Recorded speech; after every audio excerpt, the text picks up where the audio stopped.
ఏదో సామెత చెప్పినట్టు కొత్త బిచ్చగాడు పొద్దెరగడు అన్న సామెత విన్నారు కదా! మా ఇంట్లో పరిస్థితి కూడా అలాగనే ఉంది.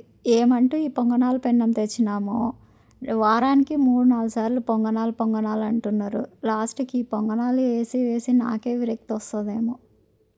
నాకు విరక్తొచ్చినా నేను తిన్నా, తినకున్నా పిల్లలు అడిగినారంటే ఖచ్చితంగా చేస్తాం కదండీ! నేను కూడా అంతే అనమాట.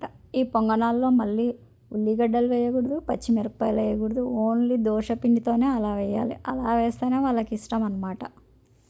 ఏ మాటకి ఆ మాట చెప్పాలే గానీ, ఈ పొంగనాల పెన్నంలో పొంగనాలైతే చాలా బాగా వస్తున్నాయి. టేస్ట్‌గా గూడా ఉన్నాయి. అందుకే వీళ్ళు ఇన్ని సార్లు అడుగుతున్నారేమో అనిపిస్తుంది. పెన్నం బాగుంటే పొంగనాలు చేయడం గూడా చాలా ఈజీ అనమాట. సో, ఏముంది దోస బ్యాటరీలో ఉప్పు, సోలా పొడి ఏయడం, కలపడం, దాంట్లో వేసి తీయడం. మనకు గూడా ఈజీనే అయిపోతుంది. కానీ రోజు పొంగనాలంటే బేజారొచ్చేస్తుంది కదా! ఈ పొంగనాల్లోకి కాంబినేషన్ పల్లీ పచ్చడైతే బావుంటది. సో, పల్లీ పచ్చడితో పాటు మేమైతే ఎల్లిపాయ కారం, నెయ్యి కూడా చేసుకుంటామనమాట. ఇది గూడా చాలా టేస్ట్‌గుంటది. 2 అయితే ఉంటాయి. ఎవరికిష్టం వచ్చినది వాళ్ళు తింటారు. నేనైతే ఎల్లిపాయ కారంతోనే తినేస్తా అండి. మా పిల్లలైతే పల్లీ పచ్చడి, ఎల్లిపాయ కారం.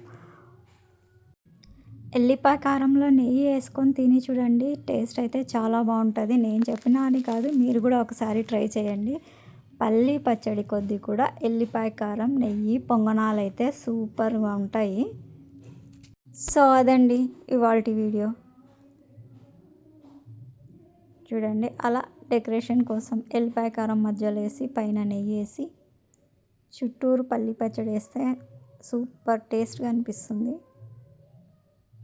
బాయ్.